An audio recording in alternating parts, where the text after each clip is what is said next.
வணக்கம். நான் எஸ்கே. இந்திய தேர்தல் ஆணையம் டெல்லியில் இன்னைக்கு நடந்த கான்ஃபரன்ஸில் வந்துட்டு தமிழ்நாட்டுக்கான தேர்தல் தேதியை வந்துட்டு அனௌன்ஸ் பண்ணியிருக்காங்க. 23ஆம் தேதி ஏப்ரல் வரக்கூடிய இந்த ஏப்ரல் மாதத்தில் வந்துட்டு இந்த எலெக்ஷன் வந்துட்டு கண்டக்ட் பண்ண போகிறதா அவங்க சொல்லியிருக்காங்க. மே 4ஆம் தேதி வந்துட்டு இந்த எலெக்ஷன் ரிசல்ட்டை வந்துட்டு அனௌன்ஸ் பண்ண போகிறதா சொல்லியிருக்காங்க. இதுக்காக மொத்தம் 75,032 வாக்குச்சாவடிகளை யூஸ் பண்ண போகிறதா சொல்லியிருக்காங்க. அது மட்டும் இல்லாமல் இந்த எலெக்ஷன் டியூட்டிகளுக்காக மொத்தம் வந்து 5 ஸ்டேட் எலெக்ஷன் டியூட்டி நடக்குது. இந்த 5 ஸ்டேட் எலெக்ஷன் டியூட்டிக்காக மொத்தம் 25 லட்சம் மக்களை வந்துட்டு பணியமர்த்த போகிறதா சொல்லியிருக்காங்க. இதில் முக்கியமாக வந்துட்டு 4 தேதிகளை வந்துட்டு நீங்கள் கவனிக்கணும். ஒன்று வந்து மார்ச் 30ஆம் தேதி எலெக்ஷன் நாமினேஷனுக்கான ஸ்டார்ட் டேட். ஸோ அதுக்கப்புறம் ஏப்ரல் 6ஆம் தேதி தான் லாஸ்ட் டேட்டாக இருக்கும். இதில் ஏப்ரல் 7ஆம் தேதி வந்துட்டு அந்த நாமினேஷன்ஸ்லாம் வந்துட்டு பரிசீலனை பண்ணக்கூடிய வந்துட்டு வேலிடேட் பண்ணக்கூடிய டேட்டாகவும், ஏப்ரல் 9ஆம் தேதி திரும்ப வாங்குறதுக்கான நாமினேஷனை வந்துட்டு ரிட்டர்ன் வாங்குறதுக்கான டேட்டாவும் வந்துட்டு அவங்க சொல்லியிருக்காங்க. நாமினேஷன் ரிட்டர்ன் வாங்கும்போதுனா நீங்கள் கட்டின டெபாசிட் இருக்கும் இல்லைங்களா, ஒரு 10,000 ரூபாய் இந்த சட்டமன்ற எலெக்ஷனுக்காக நீங்கள் கொடுக்கக்கூடிய டெபாசிட்டை வந்துட்டு 9ஆம் தேதிக்குள்ளே கொடுத்துருவாங்க. அப்படி இல்லை நீங்கள் அந்த தேதியை தாண்டிட்டீங்கன்னா டெபாசிட்டும் தரமாட்டாங்க. உங்களால் வந்துட்டு இந்த போட்டியிலிருந்து விலக முடியாது. நீங்கள் கண்டிப்பாக ஒரு எம்எல்ஏ சட்டமன்ற தேர்தலுக்காக நீங்கள் போட்டி போட்டு தான் ஆகணும். இந்த டேட்டை அனௌன்ஸ் பண்ணதுக்கப்புறம் தேர்தல் நடத்தை விதிமுறைகள் வந்துட்டு அமலுக்கு வந்திருக்கும். இந்த அமலுக்கு வந்த மொமெண்ட்ல இருந்து கிட்டத்தட்ட ஒரு 4-5 விஷயங்களை வந்துட்டு ரொம்ப ஃபோக்கஸ்டாக பார்ப்பாங்க. ஃபஸ்ட்டு வந்துட்டு இந்த அரசாங்கம் ஃபோட்டோஸ் அதிகமாக இருக்கக்கூடிய முதலமைச்சர் ஸ்டாலின் ஃபோட்டோஸாக இருக்கட்டும், கருணாநிதி அவர்களுடைய ஃபோட்டோஸாக இருக்கட்டும், எங்கே இருந்தாலும் வந்துட்டு அந்த ஃபோட்டோஸ் எல்லாம் வந்துட்டு மோஸ்ட்லி கவர் பண்ணிடுவாங்க. அவங்களோட நேம்ஸ் இருக்கிற போர்டெல்லாம் வந்துட்டு கவர் பண்ணிடுவாங்க. வண்டியில், அதாவது அரசு வாகனங்களில் அவருடைய பிக்சர் ஏதாவது இருந்துச்சு அப்படின்னா அதையும் வந்துட்டு ரிமூவ் பண்ணிடுவாங்க. அப்புறம் அரசு வாகனங்களில் வந்துட்டு இவங்க யூஸ் பண்ணக்கூடாது. அரசு புதுசாக ஏதாவது திட்டங்கள் ஆரம்பிக்கணும்னு இருக்காங்க, அதுக்கான அடிக்கல் போடுறாங்க, அதுக்காக வந்துட்டு ஒரு ஒரு திறப்பு விழா பண்ணுறாங்கன்னா இதெல்லாம் வந்துட்டு எதுவுமே பண்ணக்கூடாது. இந்த வேட்பாளர்களாக நிற்கக்கூடிய மக்கள் வந்துட்டு அவங்களுக்கான பரிசு பொருட்கள் பணமாகவோ பரிசு பொருளாகவோ வந்துட்டு அதிகமாக கொடுக்கக்கூடாது. அது வந்து சட்டப்படி குற்றம். அந்த மாதிரி வந்துட்டு ஏதாவது கேப்சர் பண்ணிட்டாங்கன்னா அவங்கள வந்துட்டு டிஸ்குவாலிஃபை பண்ணுறதுக்கு கூட அவங்களுக்கு தேர்தல் ஆணையத்துக்கு வந்துட்டு அதிகாரம் இருக்குது. இனி வாக்காளர்களுக்கு வந்துட்டு அதிகமாக பணம் கொடுக்கறது, அவங்களுக்கு மது கொடுக்கறது, இந்த மாதிரி ஏதாவது செயல்கள் வந்துட்டு கண்டுபிடிக்கப்பட்டால் அவங்களோட தகுதி நீக்கம் பண்ணுறதுக்கான வாய்ப்புகள் வந்துட்டு அதிகமாக இருக்கும். இது எல்லாமே வந்துட்டு அரசியல் விதிமுறைகள் கீழே, தேர்தல் நடத்தை விதிமுறைகளுக்கு கீழே வர்றதுனால இந்த மாதிரி எதையுமே பண்ண முடியாது. பணம் கொடுக்கக்கூடிய இடத்துல வந்துட்டு மோஸ்ட் ஆஃப் த வேட்பாளர்கள் வந்துட்டு இருக்கிறதுக்கான வாய்ப்பு இருக்கும். இந்த பணம் கொடுக்கக்கூடிய விஷயங்களை வந்துட்டு கிட்டத்தட்ட ஒரு 100 சினிமாக்களில் நம்ம வந்துட்டு பார்த்துருப்போம். இந்த 100 சினிமாலையும் வந்துட்டு மறுப்பு தெரிவிச்சோ இல்லை இந்த காட்சிகளை வந்துட்டு அப்புறப்படுத்துங்கன்னு சொல்லியோ எந்த ஒரு அரசியல்வாதியும் கேஸ் போட்ட மாதிரி உங்களுக்கு தெரியாது. ஏன்னா இது ஒரு நிதர்சனமான உண்மை. ஓட்டுக்கு பணம் கொடுக்கறத வந்துட்டு இவங்க காலங்காலமாக கிரியேட் பண்ணி வச்சிருக்கிற ஒன்று.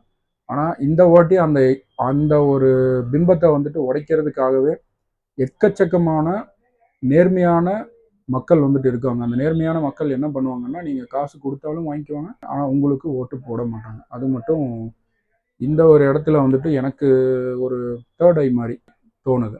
பட் இதை வந்துட்டு மக்கள் முடிஞ்ச வரைக்கும் தடுக்கணும்னு தான் நான் பார்ப்பேன்.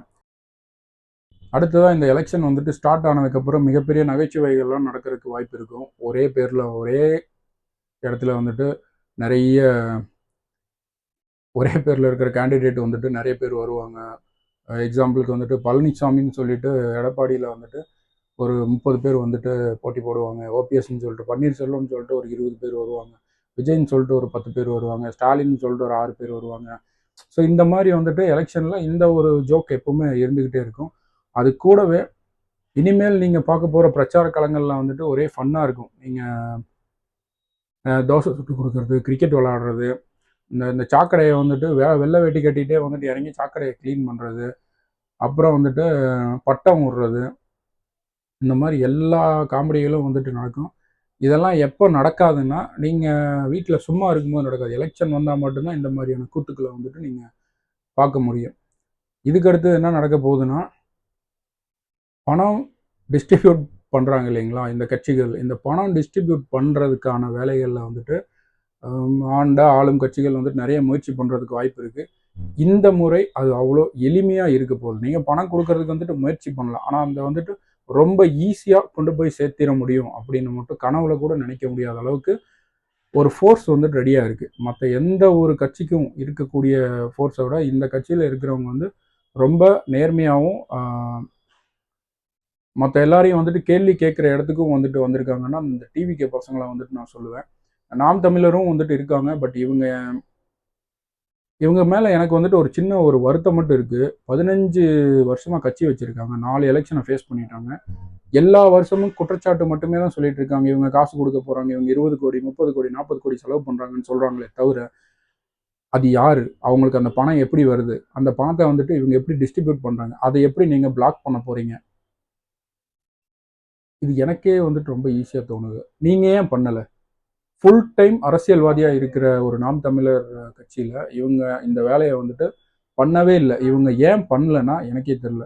ஒருவேளை அந்த கொடுக்கக்கூடிய ஆள்கிட்ட இருந்து இவங்களுக்கு ஏதாவது சப்ளை போகுதா அப்படின்னு எனக்கு சந்தேகம் தான் வருது. பட் அதற்கான ஆதாரங்கள் வந்துட்டு இருந்தால் அது ஒரு நாள் புலப்படும். எங்கே போயிட போகுது, எத்தனை நாளைக்கு வந்துட்டு எல்லாத்தையும் மூடி வைக்க போகிறாங்க. ஒரு நாள் வந்துட்டு வெட்ட வெளிச்சமாக தெரியத்தான் போகுது.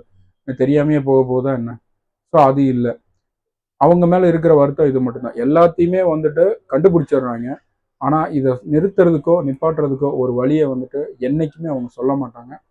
அவங்க அந்த வழியை சொன்னாங்கன்னா மற்றவங்க ஃபாலோ பண்ணுறதுக்கு ஈஸியாக இருக்குது. அவ்வளோதான். அப்புறம் நேற்று வந்துட்டு ஒரு சர்வே ஒன்று வந்திருக்கும். நேற்று வந்து சர்வே என்னன்னு பார்த்துட்டிங்கன்னா ஐபிடிஎஸ். அந்த ஐபிடிஎஸில் வந்துட்டு போன 2 முறை கொடுத்த கான்ஃபரன்ஸில் அவங்க சொன்னதை வந்துட்டு நாம் தமிழருக்கு வந்து 6% ஓட்டு இருக்குது அப்படின்னு சொன்னாங்க. இந்த வாட்டி அதுக்கு கீழே இருக்கிறதா சொல்லியிருக்காங்க.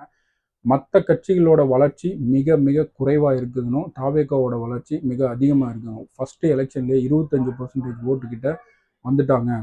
இந்த 25% வந்துட்டு அஸ் ஆஃப் நவ் இன்னைக்கு தேதி வரைக்கும் 25. இனி அடுத்து நடக்க போகிற ஒரு மாதத்துக்குள்ள மிகப்பெரிய மாற்றம் வரும். இந்த மாற்றம் வந்துட்டு ஒரு பெரிய இடத்துக்கு வந்துட்டு அவங்கள கொண்டு போய் நிப்பாட்டுங்கிறது மட்டும் ஒரு தெளிவாக தெரிஞ்சிருக்கு.